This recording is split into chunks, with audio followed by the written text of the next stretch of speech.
ஜானகியும் சந்தியாவும் அக்கா தங்கச்சிங்க 2 பேரும் ரொம்ப க்ளோஸ். ஜானகிக்கு கிஷோரோட கல்யாணம் ஃபிக்ஸ் ஆகுது. ஆனால் சந்தியா கிஷோரை கல்யாணம் பண்ணிட்டு அமெரிக்காவுக்கு போயிடுறாங்க. ஜானகியோட டச் வச்சுக்கணும்னு முயற்சி பண்ணுறாங்க, ஆனால் அது நடக்கலை. அவங்களுக்கு மாயான்னு ஒரு குழந்தை பிறக்குது. மாயாவுக்கு பரதநாட்டியம்னா ரொம்ப இன்ட்ரெஸ்ட் சின்ன வயசுலேருந்தே. இந்தியன் கல்ச்சரும் அவங்களுக்கு அதில் ஈடுபாடு அதிகம். எல்லாம் நல்லா போயிட்டுருக்கு. திடீர்னு சந்தியாவுக்கு கேன்சர்னு டயக்னோஸ் ஆகுது. இந்த ஒரு காரணத்தை வச்சுட்டு ஜானகியை எப்படியாவது காண்டாக்ட் பண்ண முடியுமான்னு பார்க்குறாங்க. ஒரு வழியாக அவங்க முயற்சிக்கு பலன் கிடைக்குது. ஜானகியை காண்டாக்ட் பண்ணி அப்படியே அமெரிக்காவுக்கு வர வச்சிடுறாங்க.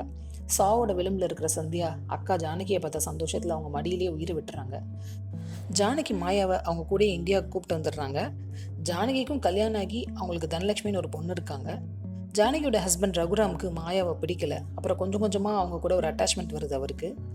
தனாவுக்கு பேட்மிண்டனில் ரொம்ப இன்ட்ரெஸ்ட். அவங்க அடுத்த லெவலுக்கு போகணுன்னு ஆசைப்படுறாங்க. ஆனால் ரகுராம் அவங்க ஆசை குறுக்க நிற்கிறாரு. மாயா இந்தியா வந்தது நிறைய பேருக்கு பிடிக்கல. இவங்க குடும்பத்தில் குழப்பம் விளைவிக்கிறதுக்காக முயற்சி பண்ணுறாங்க. அதில் சாருலதாவும் அவங்க ஃபேமிலியும் ஒருத்தவங்க. இதையெல்லாம் சமாளித்து குடும்பத்தை குடும்பமாக வழி நடத்துறதுக்கு ஜானகியால் முடியுமா? இதுதான் இந்த சீரியலோடைய பேஸ் ஸ்டோரி. ஜானகியாக நடிச்சிருக்கிறது சந்தியா, ரகுராமா நடிச்சிருக்கிறது ராஜீவ் பரமேஸ்வர், மாயாவை நடிச்சிருக்கிறது அந்தாரா, தனலட்சுமியாக நடிச்சிருக்கிறது பாவனா லாசியா, அக்ஷயா ராவ் தான் சந்தியாவை நடிச்சிருக்காங்க. இந்த சீரியல் உங்களுக்கு பிடிக்கும்னா என்னுடைய அப்டேட்ஸ் தெரிஞ்சுக்க எங்கள் சேனலை சப்ஸ்கிரைப் பண்ணுங்கள். இந்த சீரியல் ஏன் பிடிக்கும், இதில் யாரோட நடிப்பு பிடிக்கும்னு கமெண்ட் பண்ணுங்கள். மீண்டும் அடுத்த அப்டேட்டில் சந்திப்போம்.